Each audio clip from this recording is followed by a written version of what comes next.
कहते हैं ना दोस्तों, इंसान जब अपने चारों तरफ से परेशानी से घिरता है तो उसी परेशानियों को दूर करने के लिए इंसान जल्दबाजी में गलत फैसला ले लेता है। लेकिन उसका जो गलत फैसला होता है उस इंसान के लिए खुद मुसीबतों को पहाड़ बन जाता है और उसी फैसले की और पहाड़ की वजह से वो हमेशा हमेशा के लिए जेल के सलाख के पीछे भी पहुंच जाता है। आज की घटना में सेम कुछ ऐसे ही होता है। एक व्यक्ति होता है, वह व्यक्ति अपने ही परेशानियों को इस तरह मोल ले लेता है, सोच लेता है कि परेशानी हमारी चलकर काफ़ी तरीके से खूबसूरत बनेगी, लेकिन वह परेशानी उसके लिए खुशियों का तरह पहाड़ वाली मुसीबत बन जाता है, जिसकी वजह से एक दिन उसकी बेरहम तरीके से हत्या हो जाती है। लेकिन जब लोगों के सामने अब सच्चाई निकल के आता है, इसे सुनकर हर किसी का जो चेहरा होता है, कलेजा होता पूरी तरह से उतर सा जाता है।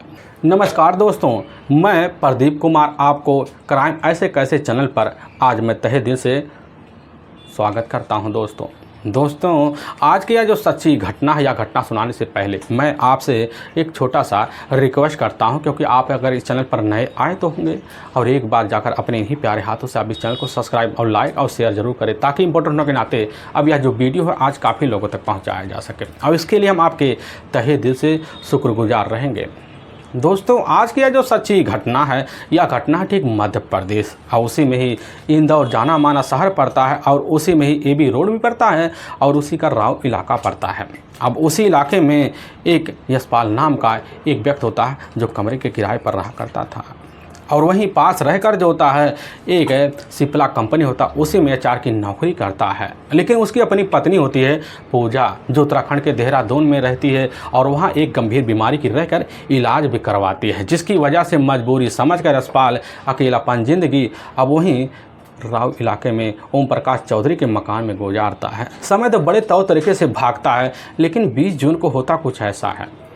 20 जून को ओम प्रकाश जैसे ही यशपाल के कमरे में जाते हैं तो देखते हैं कि बाहर से ताला लगा हुआ, लेकिन बाहर बड़ी तेज़ से अब गंध सुनाई देती है, जिसकी वजह से इधर ओम प्रकाश चौंक से जाते हैं और आनर फान में अपने कुछ और किराएदार को इकट्ठा कर ले। किराएदार आते तरह तरह की बातें करते हैं, उनको भी कुछ अंदाजा होने लग जाता है। बाहर काफ़ी सारे खून के छींटे भी दिखाई देते हैं, उनकी अब आशंका होती है और बढ़ जाती है। इसी बीच इसकी जो सूचना होता है थाने में दे देते हैं खुद ओम प्रकाश, और थाने प्रभारी जब खबर पाते हैं, वहाँ के खबर पाने के बाद राव इलाका पहुँचते ओम प्रकाश चौधरी के मकान में, और जैसे ही पहुँचते देखते भीड़ तो लगा हुआ है और देखते ताला लटक रहा है, और ताले को देखकर वहाँ के इंस्पेक्टर उसी समय आदेश देते ताले को तोड़ा जाता है। और कमरे के अंदर दाखिल होते हैं तो देखते हैं कि यशपाल जो होता है पूरी तरह से वहाँ चारपाई पर एक अवधे मुँह मीट अवस्था में पड़ा हुआ है। इस तरह का नज़ारा देखकर थाना प्रभारी ओम प्रकाश सहित काफ़ी लोग चौंक से जाते कि आखिर नौजवान युवक खेसला ख्याता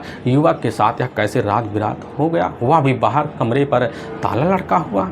आखिर कौन व्यक्ति अंदर आ जा सकता है। पुलिस की जो टीम होती है अपने हिसाब से वहाँ लोगों से पूछताछ करती ओम प्रकाश के द्वारा पता चल जाता है कि इधर जो होता है यशपाल के अपने जो माता पिता होते हैं ठीक उत्तराखंड के जो चमोली पड़ता है वहीं रहते हैं, और इधर भाई हरि सिंह और ताऊ आनंद सिंह वहीं रहते हैं। इसकी जो सूचना होता है थाना प्रभारी के द्वारा अब चमोली दिया जाता है। यशपाल के माता पिता और भाई जीजा खबर पाते पहुंचते हैं, लेकिन तब तक पता चला पुलिस की जो टीम होती है पंचनामा भरकर नज़दीकी सरकारी अस्पताल में पौड़ी को भेज चुकी होती है।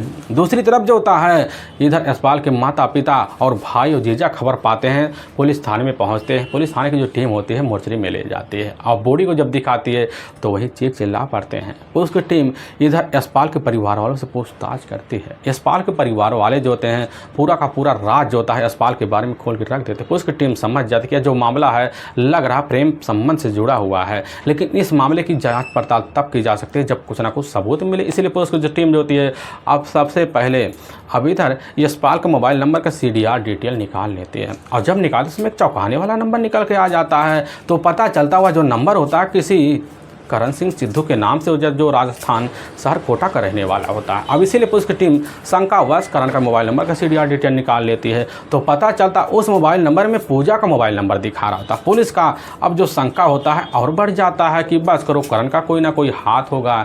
पता चलता करण और साथ में पूजा के बीच घटना वाली रात लगभग 19 और 20 जून के बीच कई बार बात हुई थी। अब शंकाएं दोनों को पट्टी की जाती है। तो सबसे पहले पुलिस की जो टीम होती है करण को कस्टडी लेने के लिए एक टीम लेती है और कोटा पहुंचती है और लेकर थाने पहुंच जाती है। लेकिन जब पूछताछ करते बिना किसी शक्ति के करण सिंह टूट जाता है और इधर यशपाल की अपनी जो पत्नी होती है मौके पर देहरादून ही रह रही होती है। लेकिन घटना होने के बाद चंद घंटे के अंदर जो होता है इंदौर पहुँची हुई थी और मोर्चरी में जब पहुँचती है पुलिस की टीम के सामने कई बार घरेलू आंसू बहाती है। पुलिस की टीम अंदाजा तो लगा बैठती है, जिसके बाद पुलिस की टीम यशपाल का सीधा डिटेल निकालती है। लेकिन पुलिस की टीम जो होती है अब उसी वक्त पहुंचती है सीधा यशपाल के कमरे पर और वहीं से ही पूजा से मुलाकात हो जाता है। वह भी रोते धोते अवस्था में पुलिस की टीम पूजा को कब्जे में लेती है, थाने पहुंचती है और थाने में पूजा जब करण को देखती है सकपका जाती, सारा मामला समझ जाती है, जिसकी वजह से पूजा और करण सिंह सिद्दीकी दोनों मिलकर पुलिस के सामने इधर यशपाल की हत्या का राज खोल देते हैं।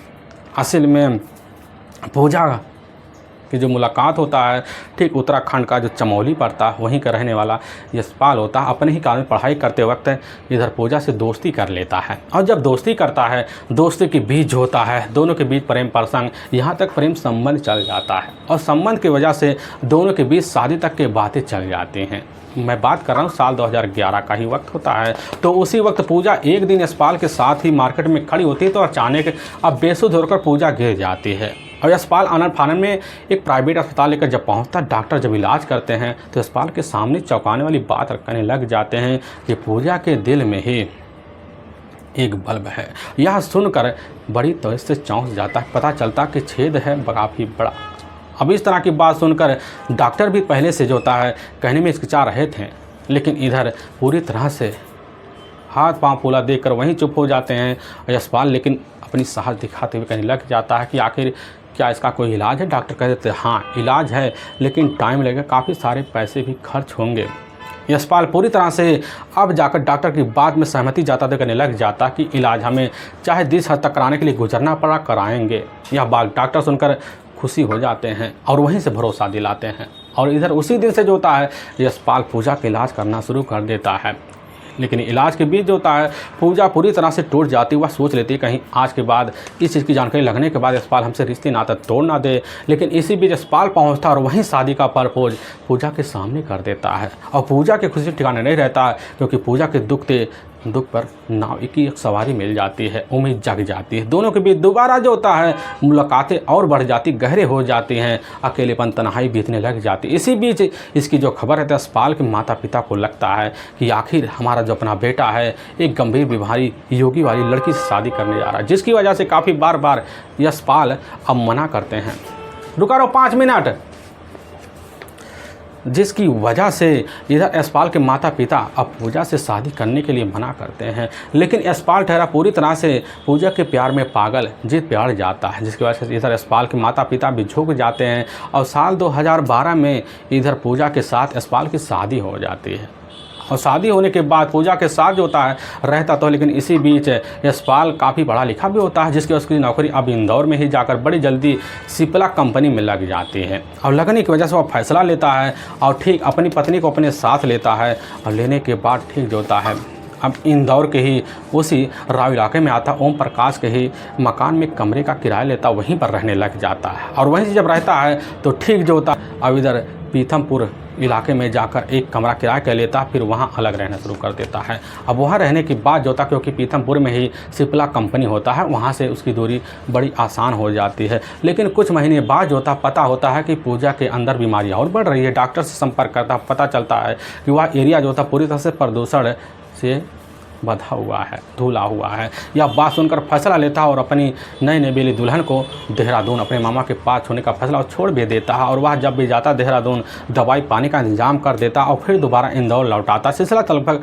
3 साल तक चलता है। लेकिन इसी बीच पूजा को महसूस हो जाता कि हमारी जो दूरी है अब आए दिन यशपाल से बढ़ रहा है। और पूजा जाकर फेसबुक पर फ्रेंड रिक्वेस्ट जो होता है एक लड़की के पास जाती है, वह भी करण नाम की युवक का जो कोटा का ही रहने वाला, और उससे दोस्ती का हाथ बढ़ाते हैं, उसके साथ प्रेम संबंध बना लेते हैं। और संबंध का ऐसा लत लग जाता है पूजा को आज मुलाकात करने के लिए अपने प्रेमी को इधर कोटा से ही देहरादून बुलाया कर देती। और वह प्रेमी बेधड़ तरीके से आता, अपने रिश्ते को अंजाम देता और चला भी जाता, सिलसिला चलने लग जाता। तो इसी भी पूजा को खबर लगता कि हमारे पति यानी कि यशपाल की जन्मदिन भी 20 जून को है। और वह भी आने वाले हैं। लेकिन इसी बीच जो था खुद यशपाल फैसला लेता कि अब हम इंदौर शहर ही छोड़ देंगे और अपनी पत्नी के इलाज सेवा पानी में पूरा वक्त देहरादून गुजारेंगे। और खुद यशपाल अपने दोस्त संपर्क करता है और अपनी नौकरी जो होता है देहरादून में एक कंपनी में फिक्स करवा लेता है। और तभी 1 जून को ही फैसला लेता है कि अब यहाँ से निकल पड़ेंगे। और जब निकल पड़ेंगे तो खबर जो होता है पूजा को दे देता है और पूजा खबर पाती है उसके दुख पर एक और पहाड़ टूट पड़ता है कि आज के बाद हमारे प्रेम में रोड़ा हमारा पति बन जाएगा। और इधर करण से संपर्क करती है। संपर्क करने के बाद हमेशा हमेशा के लिए अपने ही पति जो दुखते नाव पर सवारी रख रहा होता है उसको अपने रास्ते से ठिकाने लगाने के लिए प्लान बना लेती है और प्लान रचना शुरू कर देती है। और तभी ठीक 19 जून का ही जब वक्त होता है तो उसी दिन जो होता पूजा अब जाकर यशपाल के पास फ़ोन करती है कि हम तुम्हारे कमरे पर एक बहुत ही महंगा तोहफा भेज रहे हैं। वह तोहफा ले जाने वाला अपना हमारा चचेरा एक भाई है करण सिंह सिद्दीकी ले जाएगा। यह बात कहकर उसी समय अपनी बातों में उलझाती है यशपाल को और फोटो भेज देते हैं करण का। और करण के जार जो होता है उसी वक्त से तोहफे का इंतजार करते हुए वक्त गुजारता है और कहने लग जाता है कि आखिर पूजा कौन सा गिफ्ट भेज रही है। लेकिन जैसे ही अब 19 जून का वक्त होता शाम के टाइम होता है तो उसी वक्त इधर खुद करण अब इंदौर के ही ये भी जो रोड पड़ता है उसी में राव इलाका पड़ता है ओम प्रकाश चौधरी के मकान में पहुंच घुसता अंदर देखता है उसके खुशियों को ठिकाना रहता एक तोहफा देखता फाड़ कर तो उसमें मूर्तियां निकलती हैं और अपने ही कमरे में बैठे हुए वहां पर उसको तौर तरीके से व्यवस्था भी करवा देता है। और पास काफ़ी सारे शराब की बोतलें होते हैं जो इधर करण के बैग में रखे होते हैं। करण निकालता है एक के बाद एक पैक बनाता है यशपाल को पिलाता नशे में शुद्ध हो जाता है और मौका देखता बेडरूम में जाता है और वहीं यशपाल गहरी नींद में होता है वहीं गला दबाकर हत्या कर देता है। बाहर निकलता है ताला लटकाता है और वहाँ से फरार हो जाता सोच लेता है अब अपनी ज़िंदगी पूजा के साथ काफ़ी ऐसो आराम से बीत पाएगी। लेकिन वाकई में दोस्तों पुलिस के सामने यह सच्चाई सिर्फ एक कार डिटेल के तहरीर पर आता है। अब उसकी टीम जो होती है पूजा और करण को अपने कस्टडी में ले जाकर वहाँ के कोर्ट में पेश कर देती है और कोर्ट में पूजा और साथ में करण के ऊपर काफ़ी गंभीर मुकदमा दर्ज करके ले जाकर हमेशा हमेशा के लिए जेल सलाखों के पीछे डाल देती है। दोस्तों हमें इस घटना को सुनाने का जो उद्देश्य है किसी के दिल को ठेस पहुंचाना नहीं है बल्कि आपको यह बताना कि आप जहां भी रहें आप सावधान और सतर्क जरूर रहें। दोस्तों फिर मिलेंगे एक नए वीडियो के साथ, तब तक के लिए जय हिंद जय भारत।